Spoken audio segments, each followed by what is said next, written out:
Hello, everyone. My name is Jacob Fortin. I'm the host of this podcast, Doers Within Emerging Markets. And I just want to share my experience with using Anchor so far.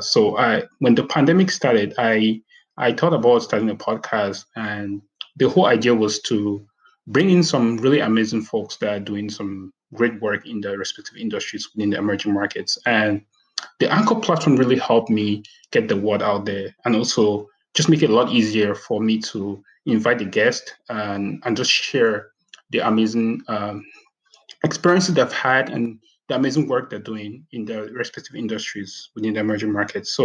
Um, it's pretty fun. You don't even worry about the technical part of making a podcast. You actually just focus more on the content. And Anchor has done it really well for me. So I will highly encourage anybody who is trying to start a podcast to try to use. Just check out Anchor, and I think you won't regret it. I'm not a technical person, but if you listen to these episodes that I've been publishing so far, it seems like I know what the technical part of it, but Anchor helps you take care of the technical part, and you just focus on the content. So feel free to check it out. I highly encourage you. Won't regret it, and it's right there. You don't pay anything. So in times like this, I think starting a podcast and getting the word out there, irrespective of what you're doing, will be a really great experience. So thank you guys for listening to my episodes. Please check out Anchor, and you will have a great time. So cheers, guys, and see you guys next episode. Thanks.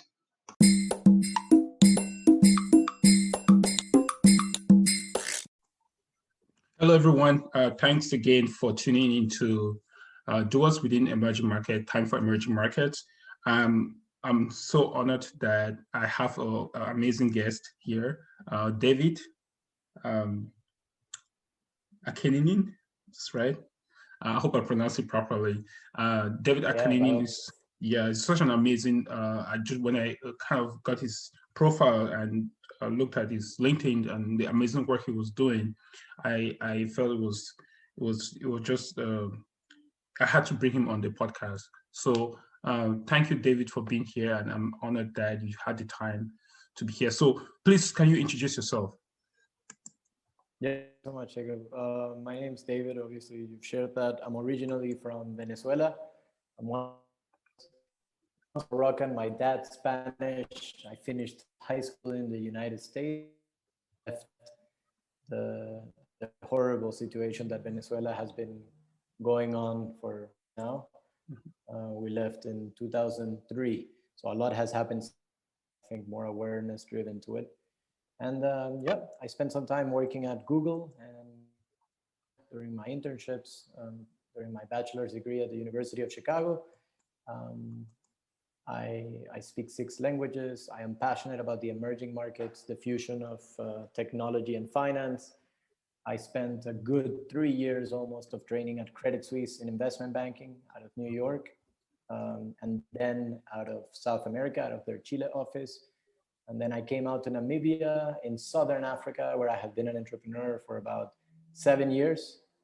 If entrepreneurship was the way you looked, I would be muddy, full of mud. I have fallen many times in the pantanos. Pantanos are these like muddy, dark sand waters where you can sink all the way through if you don't get out of it. Yeah. But what's nice about mud is that it's all muddy and ugly and soft, but when it hardens, it makes everything you're wearing stronger. Definitely. And I think I've been fortunate enough to be muddy enough times where my shirts are hard and my jeans as well. Thanks so much for sharing that. Based on your response, it sounds like you've had a diverse range of experiences. Being in the US and coming from Venezuela, and I think that's kind of a very unique in some ways of just having a diverse breadth of different markets, and that's truly inspiring. And through this journey, right? Can you tell us how did you come to where you are in terms of your career, right? How did you end up where you are? I think it would be very interesting for people to know that. I think there's a few factors that play a role in where you end up. One of them is luck. if you feel like you're in the right place. Otherwise, you call it bad luck. So I call it luck. You know, and you have to be positive for luck to come at you. So the more positive you are about the decisions and events that happen in your life, the more you attribute them to luck instead of bad luck. And I think, you know, that's always been the case. The second one I would say is when you're a young boy growing up in Venezuela, your world is your community, your classroom, your family, your parents. It's very tight, as it is when you are a young boy in Lagos or Enugu in Nigeria, or if you are a young child in Bulawayo in Zimbabwe. You know, that's all you know. And that's why oftentimes people say when I am in any country, oh, how did a boy from Venezuela end up here? Because they put themselves in the shoes of, you know, I'm a boy from Windhoek, Namibia, or a girl from Windhoek, Namibia, and I never went anywhere. How did you end up here?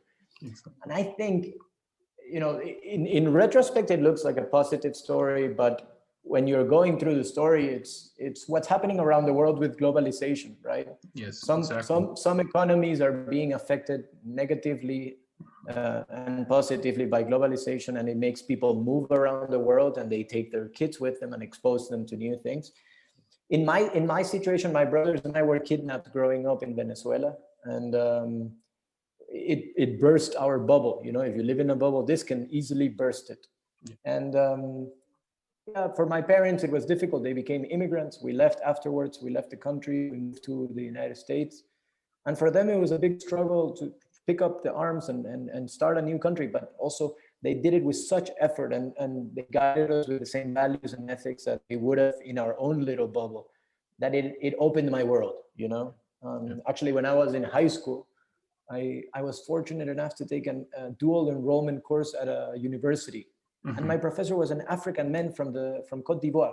Wow. Now, here, a Venezuelan boy who no longer lives in Venezuela, but in North America, exposed to cultures and immigrants and different language and ambitions. And here's an African man teaching me about his continent. So this was my first engagement formally with the continent. And I left that room thinking that's where I want to have my formative years. I want to graduate and I want to go work there. And I think the third point is guidance. You know, you have some luck, you have some exposure, and then you have guidance. And sometimes the guidance comes in the form of your work. You know, you learn about finance and you expose yourself to new things, but also mentors. A lot of people have mentored me along the way, and I've been ambitious enough to seek those mentorships. And also I give back to those mentorships. So somebody who's your mentor wants to have a dual relationship. They're not just giving you advice for free. So I've been cognizant that was going to hopefully take me places. And even today, I mean, I build mentorships and I mentor people just to be able to continue creating that ecosystem that guides you in one direction. So. Definitely. That's a really powerful story. And just to take a segue of that, like, who are the mentors that you can tell, like, they really helped you, position you to where you've been? I mean, it sounds like, you know, you've had some people that really guided you, and also I think just a leading question, like, how can people find mentors, especially in like ecosystems like yours? The first one is my father, hands down. And a lot of people are afraid to say that their parent or their brother is a mentor. And I think that's a big mistake. Like, these are the people who deserve the most credit and the most recognition for guiding you in life. Yes. Surely my mom and my brothers have always been there for me as family members and as mentors in their own extent. But my father is someone I talk to on a daily basis, has no expertise in the fields I work in, but with his values and his ideas and creativity and just positive spirit, he's always a phone call away from a thought or a decision that I've had to make. And I think, you know, it's invaluable. If I could, I wouldn't have the budget to cover what it would cost to have someone who has that care for you, you know. And for all these people who are looking for mentors, and you have a good family and you cannot find a mentor, you're missing the point. Like, they are around you, you know. So that's the first thing. You find your mentors in your family, and they might not cover all the bases, but surely they help you get to where you need to be. And they've done it for you until now. Yes. And for those people who don't think they have a family and cannot kind of relate, like, oh, I don't have a father or a mother or a brother that could guide me, look harder. There is always someone around you while you've been growing up that has been a guiding force. It can be the police officer in the corner of your street or your neighbor, but there is always someone. More professionally, I would say, notably, there was an alum of my university who was instrumental when I first set up. Unfortunately, I've come to terms with that, which means that mentors are not forever. Some people are a guiding path along the way, and some people are lifetime mentors.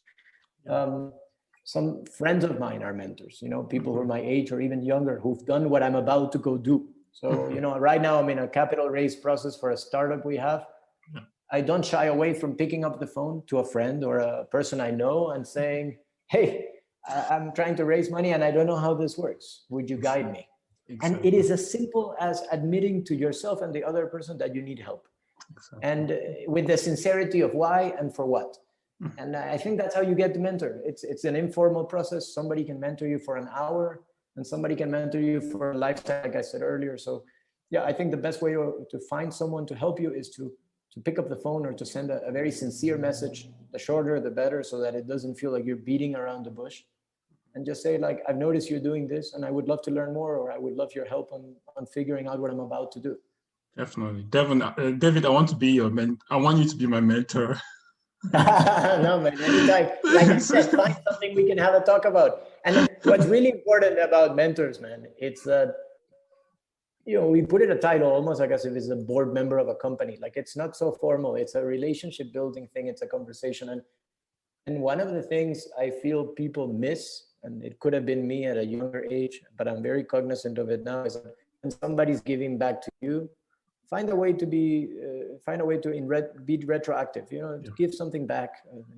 If the person is in a certain industry, read up more about it, be in touch with them about it. I learned in college once that a good way to build a mentor was look up an article that could be interesting to them and send it. Yes. This is interesting. It could also be very fake. So don't just send an article, say, hey, I read about you're a hedge fund manager. I heard about the GameStop stock going up. I think you'll find this interesting article. They'll probably archive it and not read it. But, it's like building a friendship. You don't apply for somebody to become your friend. You make it happen over time. Definitely. And for me, a mentor is a friend with some more utility, right? Exactly. You're getting some utility. Exactly. That's so beautiful. I think most of our listeners will really appreciate that. It's very practical, very authentic, and it also speaks true to someone like you that is doing some amazing work. Can you just, I know you just talked about raising money for yourself. Can you just share more about, I'm guessing this is Jabu Logistics, right? Yeah. Yeah, please, can you just talk about the company? Go ahead, please. Yeah, 100%. So Jabu is a company we launched last year in Namibia. I've been doing construction and home financing for about 7 years out in Africa. So for anyone listening in and thinking it's all about startups, there's a lot you can do that's not startups. Actually, I don't know anything about raising capital for startups. I consider myself to be a passionate adventurer on a mission. And when we find opportunities to make things happen, we call that entrepreneurship. And apparently, when you combine it with technology and there's a need for capital, you call it a tech startup. So that's what we're up to. I've been working in Namibia, in Zambia. I've done some work in Cameroon also some years back. I'm from Cameroon. I love where I am. Visit I did, and I've enjoyed it very much. I've moved all around. I've driven like 4 or 5 hours into one airport to the other. I also lost my luggage at the airport, and it was an impossible task, but I got it back a month later. Yes. And I'll say this on the record: I've been deported from Cameroon also, which was a crazy experience. We can discuss that at some point or another day. But yeah, my life's is quite interesting the past almost decade out here. This is a B2B marketplace for the informal sector. So, I mean, this concept of B2B is the fact that we are the bridge between two businesses, the suppliers and manufacturers of food and the retailers of that food in the informal sector. About a year and a half ago, to kind of give birth to the story. I mean, if some of your Exactly. listeners are trying to understand how businesses come to be, Yes. we had a contract to go build a few things on the NGO level, and some Yeah. of that funding was going away. And we decided to speak to those NGOs about helping them source that food. And we sourced that food for them. They wanted to give it out at the very beginning of the pandemic to impoverished communities that were probably going to be affected. And when we did that, we thought, okay, maybe there is a business here. So we delivered about 3,600 parcels of food to families around all of Namibia. And there wasn't any business there. The logistics, food, nobody would be able to pay for it if we did it on a sustainable basis instead of giving them away. But what we discovered was that in the informal sector, there are barely any supermarkets. And I'll tell you a little bit about the informal sector because it's an interesting perspective to understand. I'm sure from a Yaoundé perspective, you would also see that, it's kind of like the townships or the suburbs, the shacks, Yeah, exactly. But what we discovered was that, especially in Southern Africa, and I'm sure this is the case in West and Eastern Africa, you have a lot of townships, a lot of people living informally in places with no water, no electricity, no sewage. And, when I first came to Namibia, this was impactful to me. I also grew up in places with bad neighborhoods. And I don't mean bad neighborhoods about crime. I mean with access to resources. And when I landed here, my first vision was we need to build housing. In 1990, Namibia became independent. And you have the government done an amazing job at actually providing education and healthcare and police and all of this stuff, and decentralize it, take it to the regions. But when I went to the regions, I found people making over $1,000 a month working in police stations and nurses and schools and stuff, which is, by the way, a lot more than public servants make in West Africa. But and I realized that, there is a huge housing demand. And that's what I've been focused the bulk majority of my years here. But more recently, the more I spend time in the informal sector, especially with the beginning of the pandemic, we saw that in these informal sectors, there's no supermarkets in general. If there's no water, no electricity, no sewage, no roads, why would a big chain supermarket come set up shop? It doesn't happen. Exactly. So by default, your auntie, your grandma, your cousin, your neighbor, all of them decide, let me open a little shop outside my house and let me sell sugar and maize meal and pasta and Coca-Cola. And some of them say, let me sell beer and let me sell hard liquor. And before you notice it, the entire ecosystem is a business. Exactly. Everyone has a shop. 1 out of 2 to 3 houses in the informal sector is actually selling food today, man. And early last year, Q2 last year, we went out there and we digitized. And by digitized, I mean we geotagged. So we built a map. We took inventory, and we did things you couldn't imagine that we couldn't also at the time to actually understand what was the market like. And we mapped out about 3,000 shops in the informal sector of Windhoek in about a month and a half. Wow. And with that, I picked up my truck, started selling food out of the back of my truck. And fast forward today, we have an app. It's a marketplace where all of the shops can order from, and all of the brands can actually directly supply through our marketplace to these shops. And if you wonder why did we come to exist, is because all these shops have no one supplying to them. They have no pricing, no bulk buying, no supply chain, no value chain. So they need to imagine, here's a story of Joanna.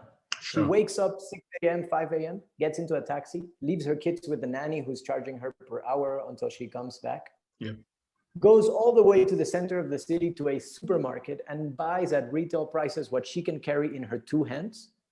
She then drives back to the informal sector where she lives in that district. Maybe 3 hours of her day have gone by. She puts the products on the shelf and she sells them at a margin, which usually is going to be now 20 to 40% more than what it costs in the supermarket. So we're talking about that the bulk majority of the people live in the informal sector and have to pay 20 to 40% more for food that you or I could drive up to and buy in a supermarket. So we've created basically that marketplace that serves that need, and we're putting technology to work in there.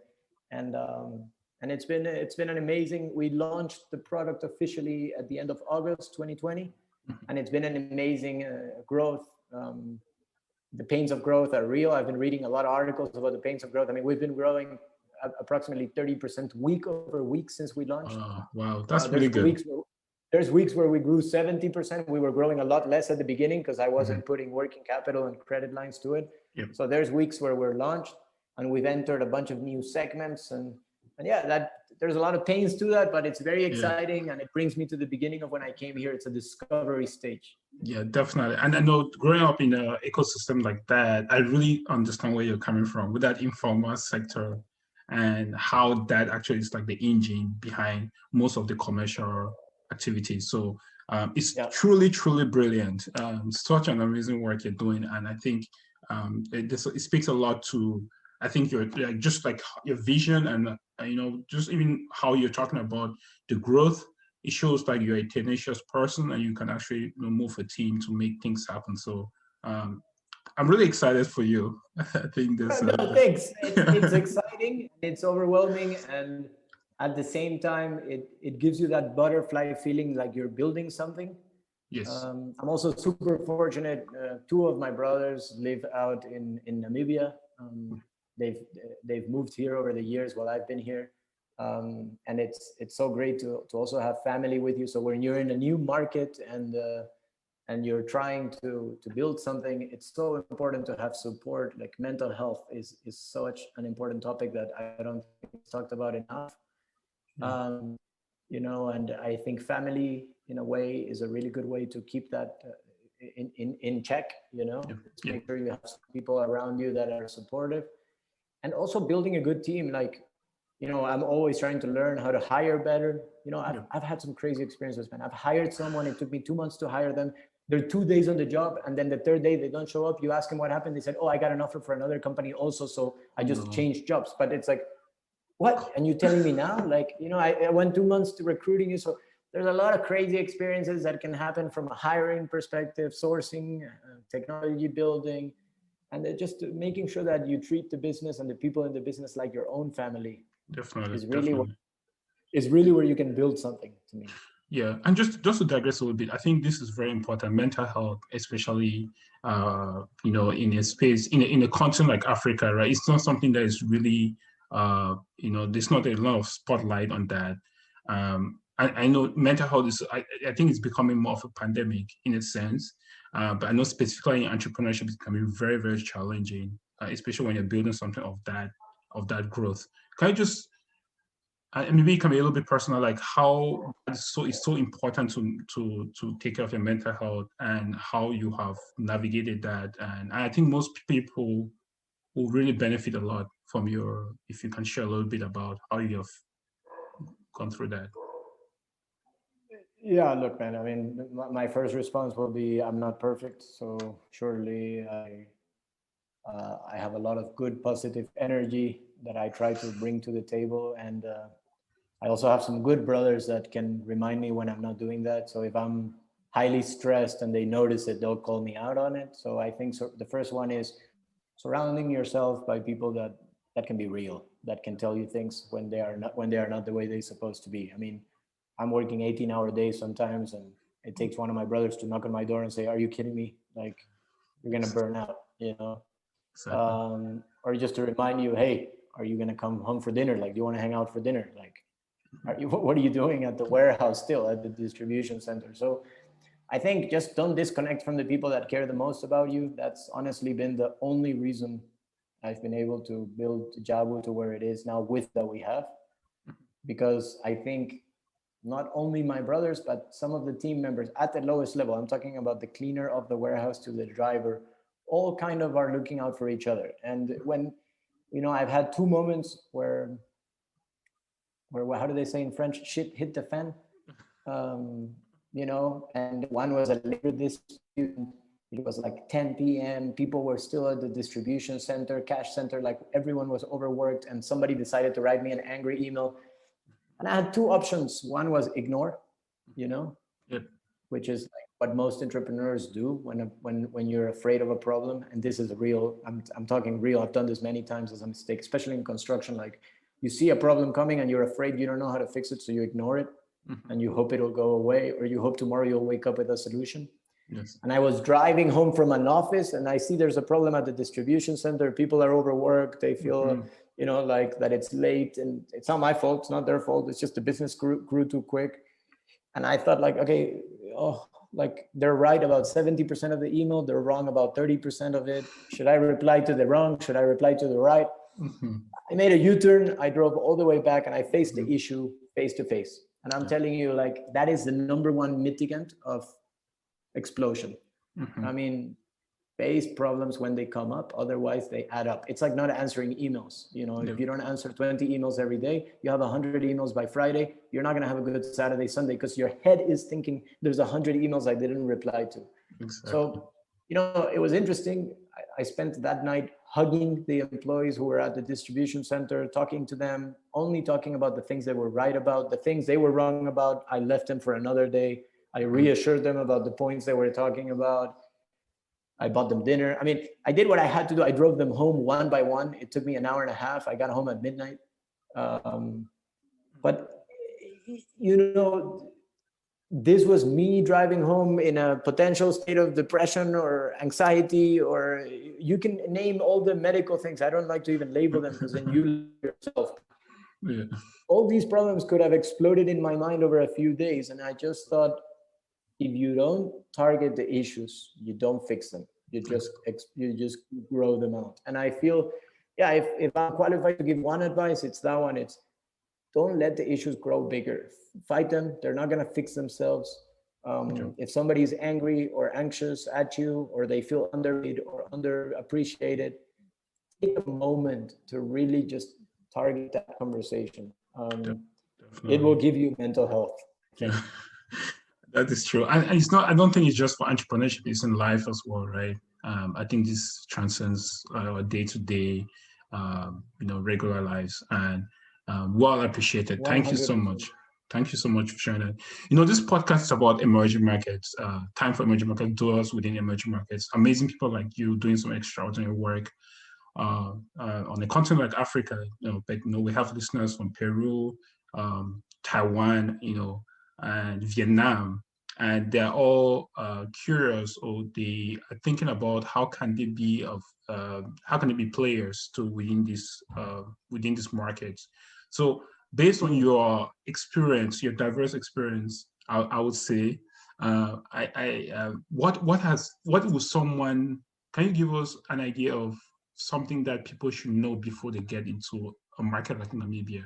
What should they prepare for? What should they anticipate? And how should they position themselves, hopefully, to be successful?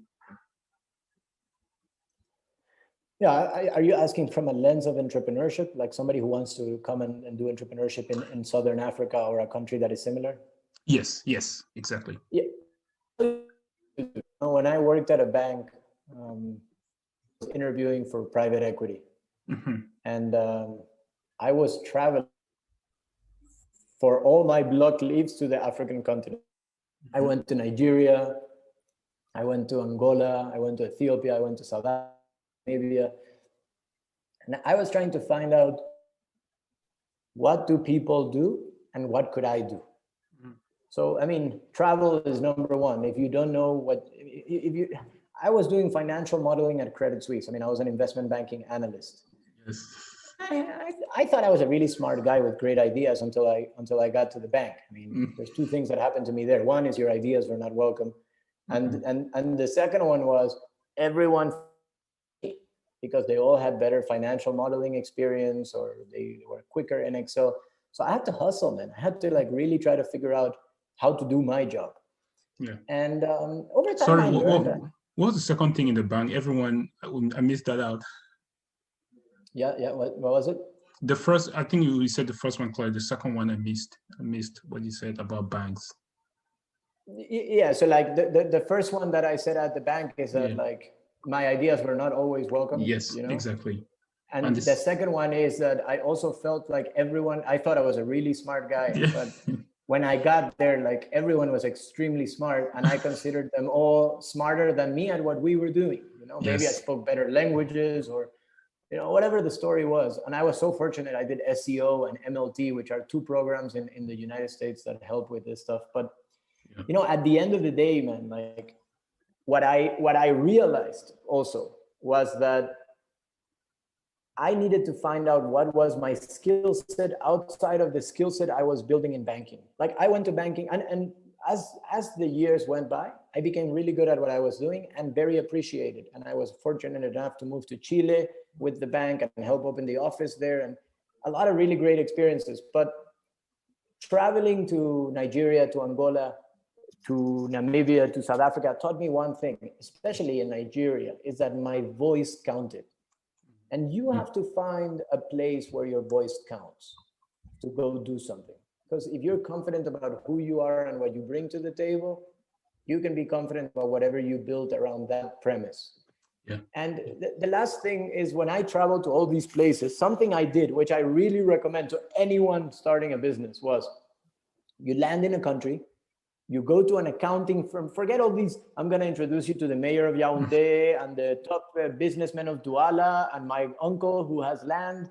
I mean, this is, whoever's listening and takes this advice, I'm going to sound, at the expense of sounding arrogant, I'm going to say this advice costs money. Please share. You will waste your time meeting with all these personalities. That's great because you get a good feel for the market. If you don't do the following 3 to 4 things. The first one is meet with an accounting firm or two and really ask them about all the accounting policies in the government. What are the tax rates? How do you start a corporation? How often can you claim on your value added tax? What are some of the incentives out there? What are the budget announcements from a government perspective? Ask. And the best place to do that is with some of the top accounting firms. And tell them, I'm an investor, I'm coming to this country, I'm going to hire you as an accountant, and this is my interview to find out if I like you. So they will all open their doors, and you will learn more in 20 minutes than you will learn anywhere on the internet.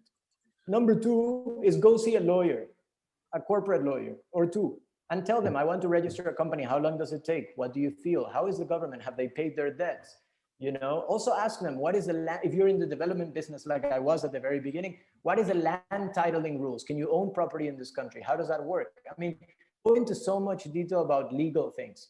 The third one is walk into the municipality for an hour of the city where you want to do business. Look at people. How do they dress? How do they pay their bills? How does it work? Number 4, which I learned from my father, was walk into a supermarket and honestly just take photos of everything you would have bought if you lived there. And when you get home, compare them. How much is toothpaste? How much is milk? How much is bread? How much is pill for your headache? Really get an idea for what is that economy. And the 5th one is walk into businesses, sit with taxi drivers, talk to people who run restaurants, and find out how much are people getting paid. Straight up, ask someone in their face, what is your salary? How much do you make? And compare the living standard of what the supermarket cost is to what people are making. When I was in Cameroon, this was a shock to me. How can people making what they make at the supermarket and at a restaurant and in a construction site afford what I would have bought at the supermarket? And the answer was impossible. When I went to Rwanda, which is a country that everyone is claims booming and boosting. Taxi drivers make less than $1 to drive you anywhere, even motorcycle drivers. People in construction sites make 1/5 of what they make in Namibia, and food is more expensive in Rwanda. So walk me through it. How do I build a company here with people who can support their lifestyle? So, if you can target these 5 things, your trip is paid for. And not only is your trip paid for, but you're a better businessman and a better investor and a better everything for that. Forget all the other meetings; those are just cherry on the cake. Yeah, definitely. Those 5, that they're just incredible. Those 5 incredible, and I think it's points like I'm telling you, it's years of doing the same thing that I figured out. Like, what am I getting out of these meetings? Talking to the mayor or to some director. I need to figure out the rules before I know how to operate. Definitely. No, David, I would love to have you again on this podcast to share more of your experiences, and maybe very specifically, in the construction business, and just to get people's skills and all that. I think there's a lot to learn from you. I think just for people who want to either invest in what you're doing or want to work with you in Namibia or beyond, how can they reach you at this point in time? Well, hopefully my name will be on the episode, so You will be. feel free to reach out. Yeah. Feel free to reach out on LinkedIn. My email is david@gojabu.com, gojabu.com. Yes. We are hiring anyone who is at their MBA or who is graduating or who has a job somewhere. If you live in the region, in the continent, or even in the States or in Europe, anywhere, you name it, and you feel like what I've shared is something interesting, please reach out, even if it's to share some ideas or feedback. The number one is about building things with people that think like you. So if you're one of those people and you think that you would enjoy being part of this journey, like our doors are open for an internship or for a job. And the second one is, we're currently raising capital. Anyone who is in the VC world, who is an angel investor, who thinks that they have a specific interest in this field and they want to learn more, surely they can reach out to you or to me and let you know or me know. I would appreciate that. And we can share our deck. We can spend some time on a call. And it's hopefully we'll be moving quick on this round. So if somebody actually reaches out, I've committed my time over the next few weeks. And thank you so much, David, for being on the pod. All the contacts will be on the below the description of this podcast, and we have it on Spotify, Google Podcasts, Apple Podcasts, as well as on the YouTube link that I'm going to share with the video. So, David, I would love to have you again in the future, and I think there's so much insights you have that people listening to this podcast would really love to learn more from you. So, thank you so much for your time. Thanks for the energy. I feel inspired. And let's have a call about the Cameroon. It doesn't have to be a podcast. I want to hear more. Maybe you should interview yourself in a podcast about Cameroon. I would love to listen. Sure do. Thank you so much. Okay. Wonderful. Thanks for having me. Yeah, see you guys in the next episode.